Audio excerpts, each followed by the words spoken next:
This episode of the CyberWire is made possible in part by SpyCloud.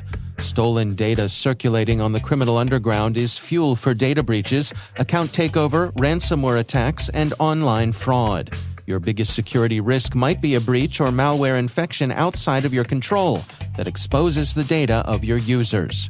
SpyCloud constantly recaptures and analyzes new data sourced from the dark web that power solutions that proactively protect over 3 billion employees and consumer accounts worldwide.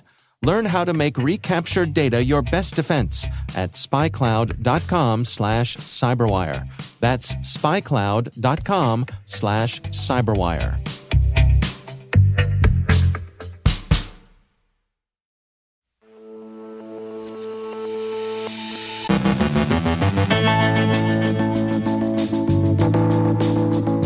CISA issues a binding operational directive. An LA school district says ransomware operators missed most sensitive PII.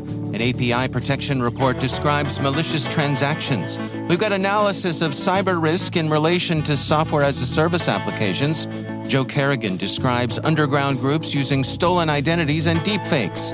Our guest is Eve Mailer from ForgeRock on consumer identity breaches. And someone is making a nuisance of themselves in Russia.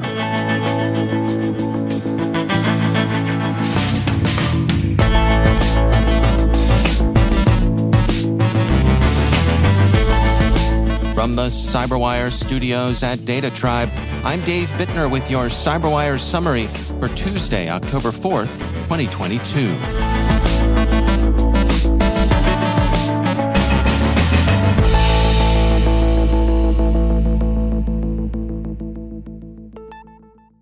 Happy fiscal new year to all of our U.S. federal listeners. The first significant cyber policy of fiscal year 23 appeared yesterday. CISA opened the U.S. federal fiscal year with Binding Operational Directive 23-01, improving asset visibility and vulnerability detection on federal networks. The directive specifies desired outcomes for asset visibility and vulnerability detection without prescribing the steps federal executive civilian agencies need to take to comply. The key compliance deadline is April 3, 2023, by which time the organizations falling under CISA's tutelage will be expected to, first, perform automated asset discovery every 7 days, second, initiate vulnerability enumeration across all discovered assets, including all discovered nomadic or roaming devices, that means laptops, every 14 days. There's some wiggle room here for larger, more complex organizations, and CISA recognizes that it might not be possible to get full visibility in 2 weeks. Nonetheless, CISA says that enumeration processes should still be initiated at regular intervals to ensure all systems within the enterprise are scanned on a regular cadence within this window. Third, within 6 months of CISA publishing requirements for vulnerability enumeration performance data, all FCEB agencies are required to initiate the collection and reporting of vulnerability enumeration performance data, as relevant to this directive, to the CDM dashboard. These data are of interest to CISA as a means of automating its oversight and monitoring of agencies' scanning performance. And fourth, by April 3, 2023, agencies and CISA, through the CDM program, will deploy an updated CDM dashboard configuration that enables access to object-level vulnerability enumeration data for CISA analysts, as authorized by the Executive Order on Improving the Nation's Cybersecurity. Regular reporting will kick in at 6, 12, and 18-month intervals. Again, it's CISA's intention that the directive be understood as a mission order, that there are many ways agencies can comply, and the precise methods and procedures they choose are largely up to them. The Los Angeles Unified School District continues its recovery from the ransomware attack it first reported on September 5th. The Wall Street Journal reports that the district says that the data taken by the criminals did not include student or staff psychiatric records, as had been rumored. The district says that the compromised data included little information on students or staff. Sequence Security has published a report on API security, finding that 31% of the 16.7 billion observed malicious transactions in the first half of 2022 targeted unknown or unmanaged APIs, also known as shadow APIs. Sequence explains, shadow APIs are a particularly pernicious threat that can be categorized as OWASP API 9, improper asset management abuse.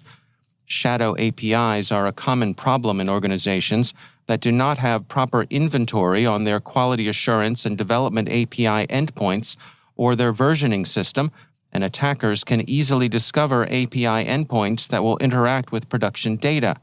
Shadow APIs can also appear when endpoints are coded to accept variables or wildcard inputs either with the Uniform Resource Identifier path or at the end.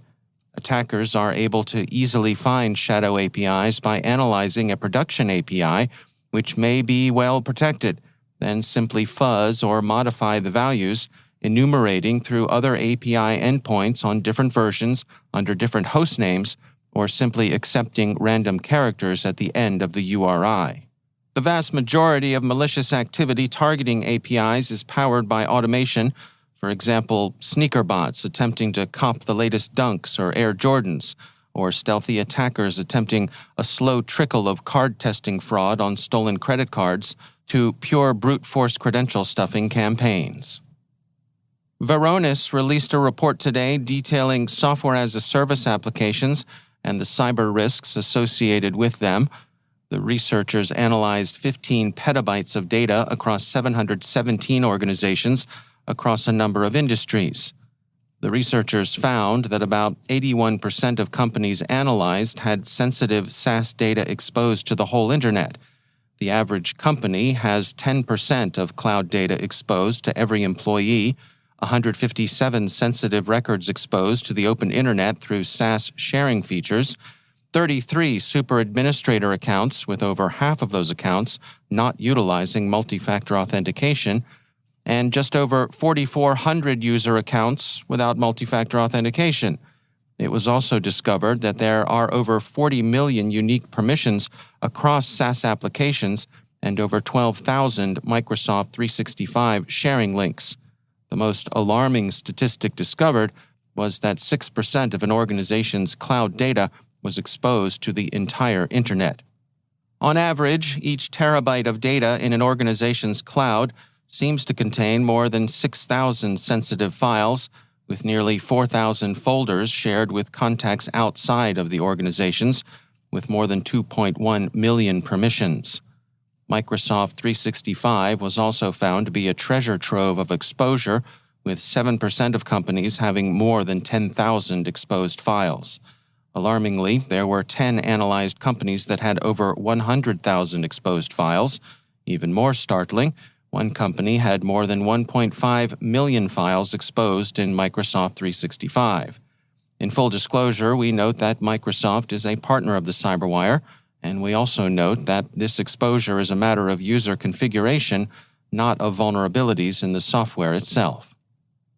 SecureWorks' State of the Threat Report for 2022 is out, and it shares the widespread assessment that the effect of Russian cyber operations in the war against Ukraine has been confined to a nuisance level, stating, "The war against Ukraine has been revealing for Russia's cyber capabilities.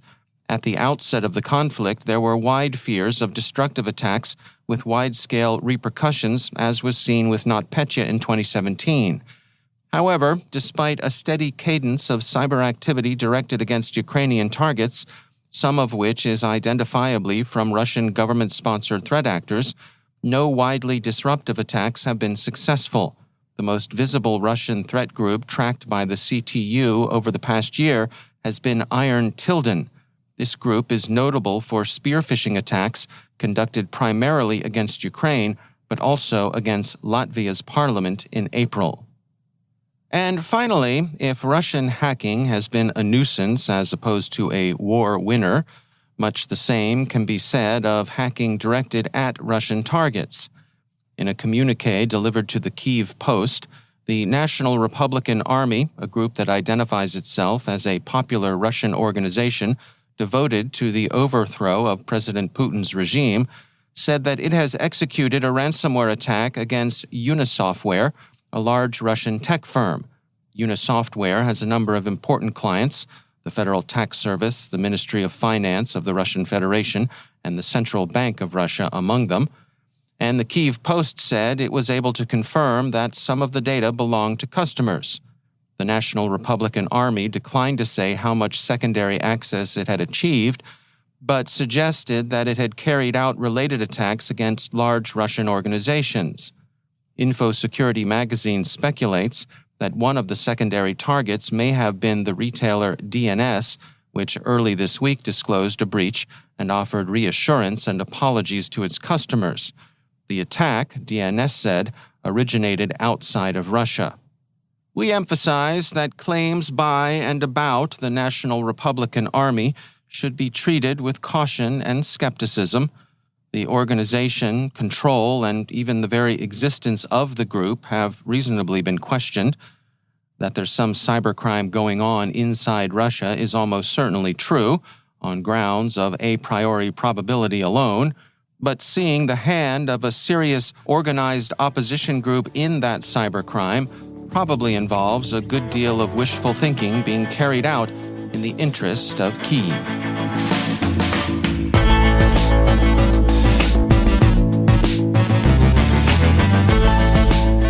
Coming up after the break, Joe Carrigan describes underground groups using stolen identities and deepfakes. Our guest is Eve Mailer from ForgeRock on consumer identity breaches.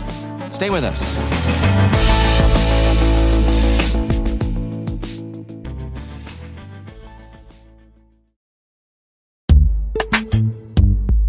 And now, a word from our sponsor, Recorded Future. Staying one step ahead of the rapidly evolving threat landscape requires a constant flow of daily intelligence. To stay up to date on everything happening in the world of cybersecurity, join over 50,000 other security professionals who subscribe to the Cyber Daily. With daily email updates on the latest cybersecurity news, top threat actors, exploited vulnerabilities, suspicious IP addresses, and more, the Cyber Daily is the first thing security professionals check every morning. To learn more and subscribe for free, go to recordedfuture.com/cyber-daily. And we thank Recorded Future for sponsoring our show. And now, a word from our sponsor, Collide. Collide is an endpoint security solution that uses the most powerful untapped resource in IT, end users. Legacy device management tools like MDMs force disruptive agents onto employee devices that slow performance and treat privacy as an afterthought. Collide does things differently. Instead of forcing changes, Collide notifies your team via Slack when their devices are insecure and gives them step-by-step instructions to solve the issue. Collide can help you build a culture where everyone contributes to security because everyone understands how and why to do it. For IT admins, Collide provides a single dashboard that lets you monitor the security of your entire fleet, whether they're running on Mac, Windows, or Linux. That visibility makes it easier to prove compliance to your auditors, customers, and leadership. You can meet your compliance goals by putting users first. Visit collide.com/CyberWire Daily to find out how.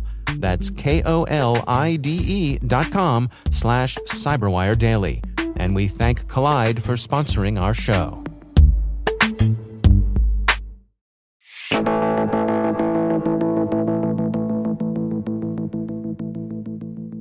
Researchers at identity management and security firm ForgeRock recently published their 2022 Consumer Identity Breach Report, detailing the impact data breaches have on consumers across a variety of industries and regions. For details from the report, I spoke with Eve Mailer, Chief Technology Officer at ForgeRock. Here's the scary part for me. It looks to me in the numbers like bad actors have learned how to scale. So for one, we had 4.7 billion data records in the U.S. compromised last year. And that is, sad to say, a 37% increase over the previous year. We also saw 297% increase in username and password compromises. And so these are just indicators that, things are sort of accelerating. And I think that's partly pandemic era and partly, the consequences of digital transformation, kind of the downsides, and partly just, bad actors learning how to kind of automate and scale to new heights, if you will. What sorts of things are you tracking in terms of what sectors are being targeted here? We were able to look at the financial services industry, healthcare, social media, and one of the things we noticed was that healthcare was the most targeted industry for the third year in a row. The cost of a retail breach actually jumped up to $3.27 million. That's sort of average per breach. And that is a 63% increase from the prior year. And then financial services, the financial services industry saw 10%, maybe only, of all records breached by ransomware attacks, but experienced 22% of all phishing attacks that we saw last year. So there's like some consequences for, industries that are important to all of us. And how do you explain these trend lines? I mean, are the threat actors getting more sophisticated? Are we becoming better at reporting these things? Or is it a mix of all that? There are some imperatives starting to appear on the scene regulatorily to require reporting of data breaches. However, that's not something that we can really rely on yet. It's not, something we can say, well, we've caught all of them. We can see everything. I think what it indicates is that cyber criminals are actually figuring out the tools to do what I call a 1-2 punch. So when you think about the number of credentials, so usernames and passwords from breach 1, they can be leveraged by a cyber criminal to perpetrate breaches 2, 3, 4, 5. And what they're doing is those subsequent breaches often they're more data rich. So I'll just give you some numbers to put this into perspective. We had 45% of breaches last year containing a username and password versus 8% the prior year, which is really significant as an increase. What we saw around data rich breaches, think about date of birth and social security number. We saw 60% of all records breached, including either social security number or date of birth or both. And that nearly doubled from the previous year. So I think it's evidence that we've got credentials, whether they were secured through, whether they're exfiltrated through unauthorized access of various sorts, or whether there might have been a more targeted phishing attack. You're seeing those turned into greater power on the part of the bad actors. Well, so based on the information that you all have gathered here, what are your recommendations? How do we stem this tide? Well, if cyber criminals are learning how to scale, we need to learn how to scale. And one of the best tools that you can apply is actually artificial intelligence, machine learning, heuristic checking. So artificial intelligence is a way that you can start to apply mitigations kind of in machine time versus human time. We all have foibles. We all may be susceptible to social engineering attacks, phishing attacks. So if you can use artificial intelligence techniques, so we think of it as autonomous, ways to go autonomous. So autonomous identity is our approach for, making sure that entitlements aren't overbroad so that you can help prevent lateral movement once a bad actor is in your system. Or autonomous access, which is our way of gathering a diverse set of risk signals so that you can then make appropriate authorization decisions. So artificial intelligence is a fantastic tool. That's number one. Number two, credentials are the really weak spot in this picture, usernames and passwords particularly. And the world has changed a bit in the last year or so. We've got tools such as the FIDO2 standards, which enable, in the main, passwordless experiences of authentication that mean that if a password exists, it's not exposed as much to bad actors. And in a lot of cases, you can start to get rid of that password in the authentication equation. For example, using a known device. And a lot of people have devices capable of this kind of passwordless interaction. And once the credentials are not there to be stolen, they can't be leveraged for the increasingly data-rich breaches. Are you optimistic that we can get a hold of this, that we may be headed in the right direction? Yeah, I actually think so. I mean, the numbers were not looking good in 2021. At the same time, some of the technologies that have been able to help us mitigate these risks, tackle these risks, have been on the upswing in 2022. So AI, absolutely. We really believe that identity is the right layer for unifying your systems of intelligence, whether it's threat intelligence, fraud intelligence, even customer intelligence. And because you really have to infuse identity into your systems to make those good decisions, whether it's about authorization or even upsell and cross-sell. And also this move towards passwordless authentication becoming a kind of no compromises solution so that you can have great security and also a great experience, that's becoming ever more possible in the modern era. So I think that we have the tools to do a much better job going forward.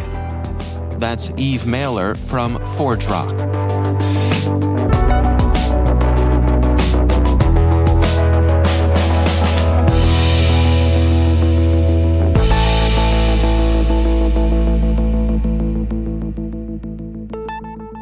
And joining me once again is Joe Carrigan. He's from the Johns Hopkins University Information Security Institute and also my co-host over on the Hacking Humans podcast. Hello, Joe. Hi, Dave.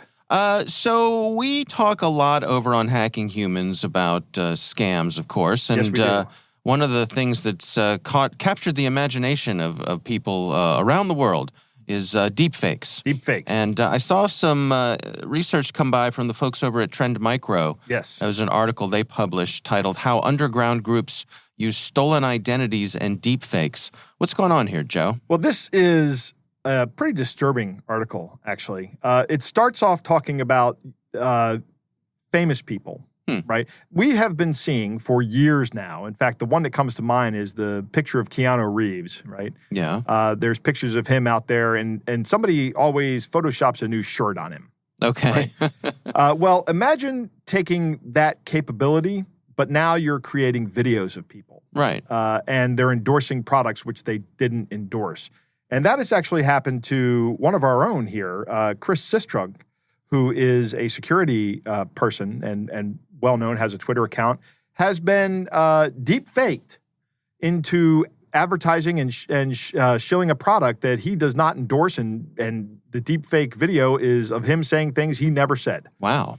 So it's a scam product, I think. Yeah. Even if it's a real product, this is remarkably unethical and probably illegal as well.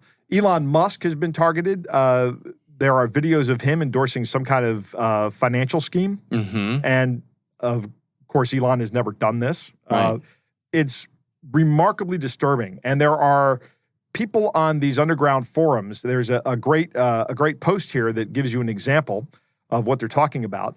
Popular exchanges like Bitstamp or Local Coins require a webcam link. Maybe anyone here able to bypass a webcam link and emulate a webcam, use a deepfake? Let me know. We'll pay for your help.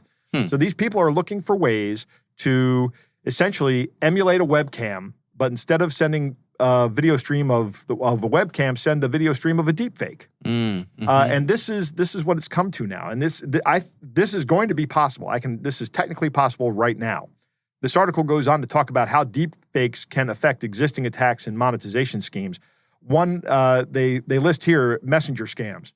You know, you're on some messenger application, somebody can call you, and a lot of times these have voice and video chat. If somebody can emulate the webcam and just send a deepfake feed, if the deepfake is good enough and fast enough to actually generate these things on the fly, it can be remarkably deceiving. Right. Business email compromise is another good one. I want to be careful with the term business email compromise. A lot of times that term gets used as a catch-all. Yeah. And when I say business email compromise, I mean the actual compromising of business accounts, right? Like your Office 365 account. Remember that your Office 365 account is probably also where maybe you reset your Zoom credentials, right? So if somebody has access to some deepfake system that can feed into Zoom as a webcam, guess what? They can impersonate the CEO of your company and even be on his account. if they've compromised the account. Right. And I imagine you could, say that, oh, I'm sorry, the quality isn't better. My connection must be funny right now. Sure. That sort of thing. Yeah. Sure. Other ways of doing this, making accounts for money laundering. There are all kinds of ways that people try to verify your identity. So if your identity is faked in a video call and somebody opens an account in your name, they may be able to launder money through that. And I don't know if that would cause legal problems for individuals that have been impersonated, but it certainly allows the crime to continue. Yeah. It can also allow for hijacking of accounts and taking them over. There are two other things in here that I'm not really sure how I feel about them. They list blackmail and disinformation campaigns. Mm-hmm. And I think this is a gate that swings both ways, right? I can create a deepfake of Dave Bittner doing something horrible. Yeah. Right? And then say and then go tell the world, look how god-awful Dave Bittner is. Right. Or maybe I go out and do something that's terrible, and Dave goes, look how bad Joe is, and I go, that was a deepfake. Don't believe it. Sure. Yeah. Okay. Right? Uh-huh. So now I have plausible deniability here. Interesting. So there are also social engineering attacks and hijacking of Internet of Things devices. Like if somebody can fake my voice, they might be able to use my Google Assistant, right? Mm-hmm. Which good for them, I guess. If they want to try that, that's fine.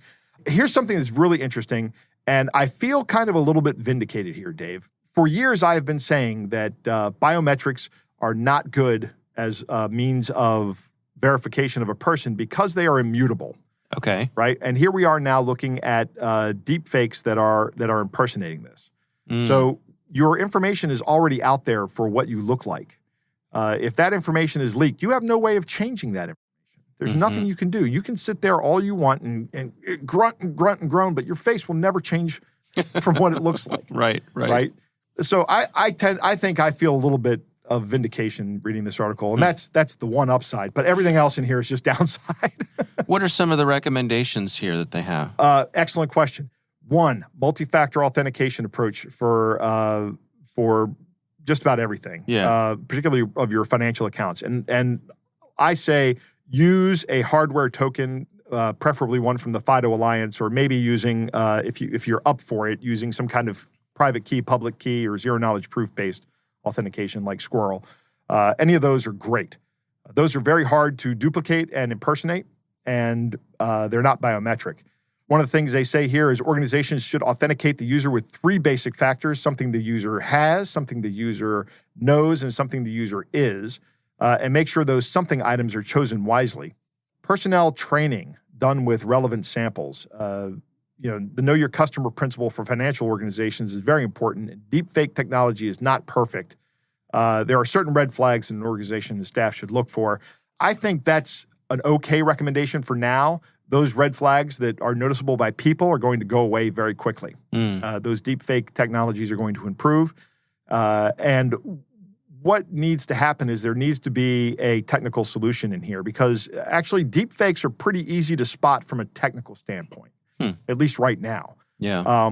So you can have something in the middleware that is looking at the video feed to say, there's a good chance this video feed is being altered or not genuine, right?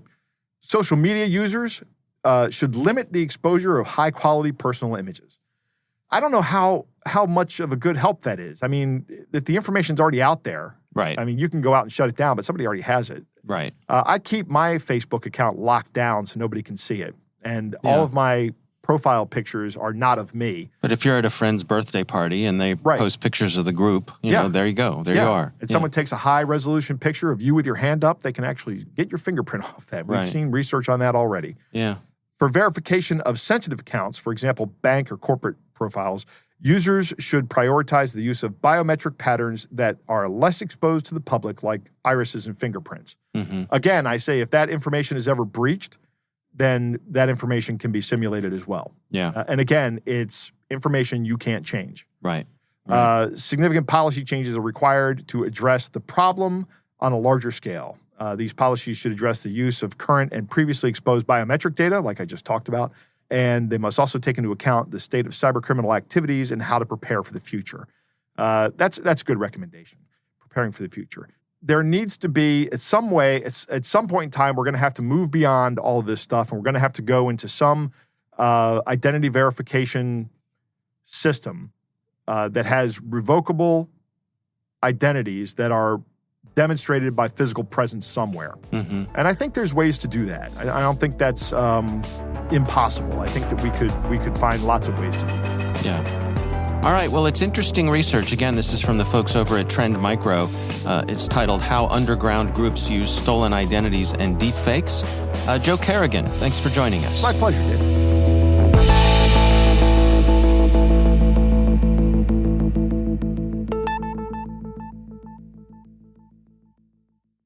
We want to thank our sponsor, Keeper Security, for helping make this episode possible. Keeper is the world's most secure password manager for organizations.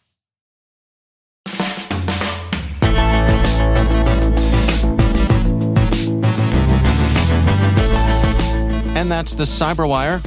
For links to all of today's stories, check out our daily briefing at thecyberwire.com. The CyberWire podcast is proudly produced in Maryland out of the startup studios of Data Tribe, where they're co-building the next generation of cybersecurity teams and technologies.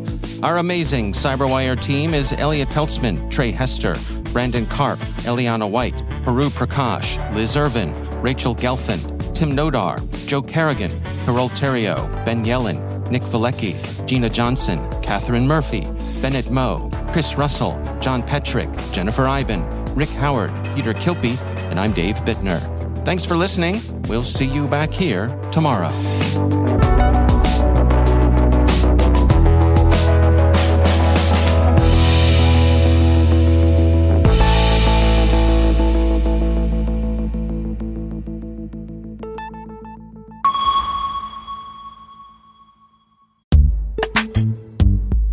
And now, a word from our sponsor, Alert Logic. The defining characteristic of a managed detection and response service is its focus on delivering a meaningful security outcome, meant to ease both pre-breach and post-breach concerns. Maximum visibility and the ability to detect and respond to threats combines with capabilities to minimize the impact of vulnerabilities, configuration issues, and attacks. An effective MDR solution must address both.